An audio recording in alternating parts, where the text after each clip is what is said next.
मेरा नाम फखरुद्दीन चक्कीवाला है और इस वक्त मैं मेरे खास मुरब्बी अकबर अली काबा जो बहुत पहले कोविड गए थे उनका एक इंटरव्यू ले रहा हूँ। और उसका इंटरव्यू लेना मेरे लिए बहुत ज़रूरी था। वो ऐसी ऐसी बातें बताएंगे जो किसी को पता नहीं थी। सारे दुनिया को ये चीज़ें बतानी चाहिए, इसी मकसद से मैं इंटरव्यू ले रहा हूँ। हाँ अकबर भाई। हाँ सलाम वालेकुम। वालेकुम अस्सलाम।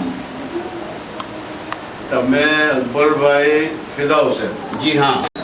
અને તમારા જે સ્ટેપ ફાધરનું નામ અબ્દુલ હુસેન? अब्दुल हुसैन अली भाई बसरावाला। તો તમારે જે અબ્દુલ હુસેન પહેલા બસરા ગયા હતા, हाँ बसरा। એ બસ સમજાવો કેવી રીતે શું? ये पहला बसरा गया था।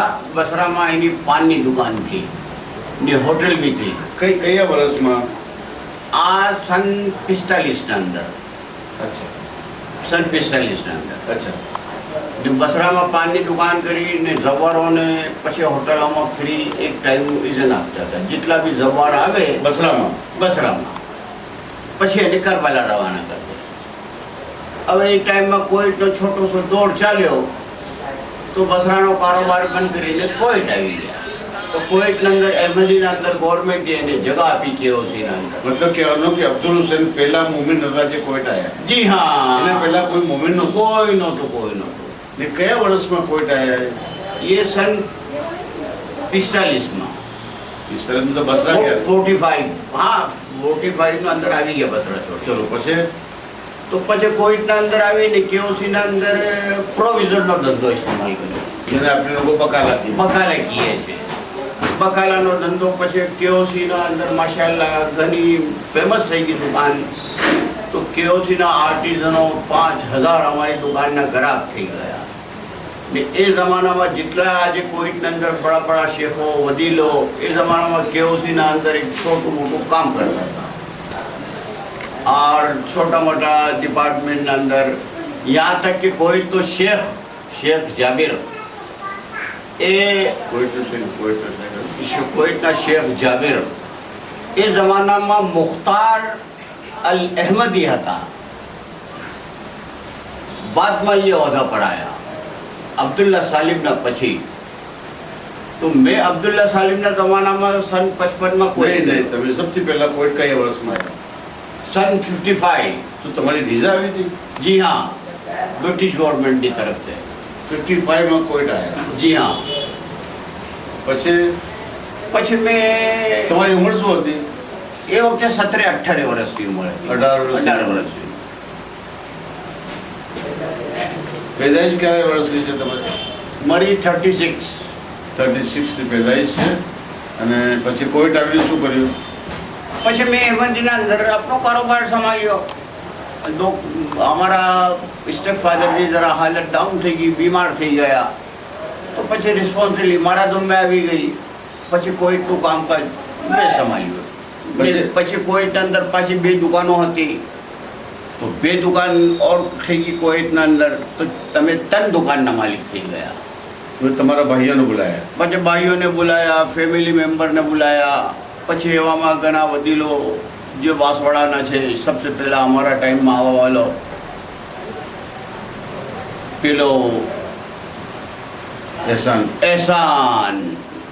રાજા। એહસાન રાજા સાગવાડાનું કોઈ નહોતું? સાગવાડાના હતા ના। પેલી જેની હોટલ હતી નઝર હુસેન, એ નઝર હુસેન વગેરે આયા। अच्छा कोई आमिल वामिल नहीं? ना कोई आमिल वामिल। पहला आमिल हमें बुलाया कोईटना अंदर। तो ये वक्त एक मामूली मुल्ला साहब ने मोकलिया ने कोईटना अंदर। पछी सैयदनानी तरफ थी फरमान आयो ताहिर सैफुद्दीन जमाना अंदर यूसुफ नजमुद्दीन ने हमने ट्रंकोल की दो मियाँ साहब मैं एडिट कर दूँगा।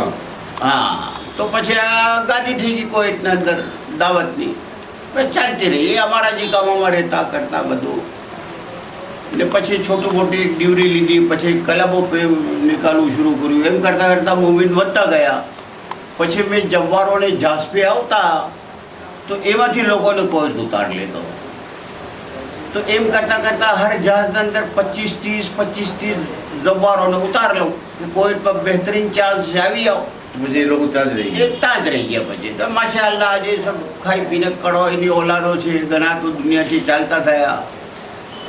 એ જમાનાથી ને સૌથી પહેલાં વધારે ધરપડ રહ્યો વાંસવાડાવાળાનો વધારે, પછી સાગવાડા, પછી ડુંગરપુર, પછી ઉદયપુર, એવી રીતે લોકો વધતા ગયા. તો અમારા લાસ્ટ જમાનાના અંદર કોવિડના અંદર 15,000 ભૂમિના હતા લાસ્ટ. ને પછી આ દરમિયાનના અંદર કોવિડમાં વધારો થતો ગયો. શેખ પછી બીજા શેખ આવતા ગયા. પછી શેખ ઝાબીરનો જમાનો આવી ગયો, પછી શેખ સબાનો જમાનો આવી ગયો. કરન્સી શું થતી? ઇન્ડિયાના કાલા નોટ ચાલતા હતા, જે અહીંયા ચાલતા હતા ઇન્ડિયામાં એ જ નોટ કોવિડમાં ચાલતા હતા. પછી લાલ થઈ ગયા. પછી ગવર્મેન્ટે બદલીને સ્પેશિયલ ગલ્ફના માટે લાલ નોટ કરી નાખ્યા, કલર બદલી દીધો. કરન્સી એ જ રહી, મગર એનો કલર સ્પેશિયલ ગલ્ફના માટે લાલ કરી નાખ્યો. તો પછી લાલ કલરના નોટ સ્પેશિયલ ગલ્ફના માટે ચાલવા લાગી ગયા. ગાડીઓ હતી? ગાડી ઘણી કમ, નહીં ના બરાબર. ગાડીવાળો તો ઘણો મોટો આદમી કહેવાતો હતો એ જમાનામાં. यहाँ तक कि पीવાનું पानी भी हमने मयसर इतનું આપે કે जितનું ઘરમાં પડી રહે. એક ફેમિલીના અંદર 50 લીટર પાણી આપે ગવર્મેન્ટ. ये पानी ક્યાંથી આવે? બોઇલ થાય શ્વેકના અંદર, એનું ફિલ્ટર કરી નમક નીકાળીને પછી એને પીવા જેવું કરે દરિયાના પાણીને. ને બીજું પાણી વાપરવાનું કૂવાઓ હતા બધા ઘરોના અંદર, એ કૂવાઓનું પાણી વાપરતા હતા. એના વચ્ચે સાબન બે લગાવતું હતું, કાલું સાબન રગી, એનાથી પછી નાવું ધોવું ને પછી 1 લોટો પાણીનો મીઠા પાણીનો નાખી લઈએ બાદમાં, એટલે બધાને ફર્સ્ટ ક્લાસ થઈ જાય, ચિકરાસ બધી નીકળી જાય. કન્ડિશન વગેરે કોઈ ચીજ નહીં. એક પંખો હતો અમારી દુકાને, જે સવારે દુકાને લઈ આવતા અને રાતે ઘરે લઈ જતા. રેફ્રિજરેટર? એક રેફ્રિજરેટર હતો જેના અંદર પાન રાખતા હતા અમે, તાકે ખરાબ ના થાય. और ये भी हमें बाहर से जीने में लाव्या था, इराक थी. कोविडમાં તો રેફ્રિજરેટર था જ નહોતા. તમે સબ્જી ક્યાંથી લાવતા હતા? સબ્જી મેં લાવતો તો જહાજ પરથી, આ કુરોથી બધા જે જહાજમાં આવે એ સબ્જી લેતા આવે? એ સબ્જી લેતા હું, દાલ, મિર્ચી, મસાલા, પાન.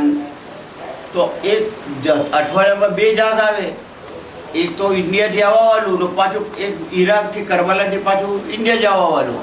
તો જવાવાળા જહાજના ઉપર અમે ઓર્ડર આપી દઈએ, પછી ઇન્ડિયાથી પાછું આવે તો અમારો ઓર્ડરનો માલ લઈ આવે. તો એ સબ્જી તમે લોકોને વેચતા? વેચતા હતા. મલ્હોત્રા શું કરતા હતા પહેલા? એ મલ્હોત્રાની હોટલ હતી ખાવાની. ને એ જમાનામાં આ પંજાબીઓમાં ફર્સ્ટ આવવાવાળો મલ્હોત્રા. હા, તો એ લોકો ટેબલનું કામ, પકાવવાનું વાનું મલ્હોત્રા કરતા હતા. પછી એમ વધતા વધી ગયો. પછી એ લોકોએ થોડું જોયું કે હોટલમાં એટલું લાગત છે તો પછી ઇમ્પોર્ટ કરવા લાગી ગયા. પછી અમે દુકાનના અંદર એને એ સામાનને રાખવા લાગી ગયા. તો અમારી દુકાનના અંદર સી ચોઈત્રમ भी बड़ा जूना? हाँ, श्री चौधरी श्री पुरुषोत्तम એ બી જૂના આદમી હતા. ને પછી મોહન, જોલી, આ બધા આવતા ગયા ને હોલસેલનો બિઝનેસ વધારે વધતો ગયો. તમારું તો પોતાનું સેલ્ફ લાયસન્સ એવું કહે? હા, મારું છે પર PR હતું, મારું પરમિનન્ટ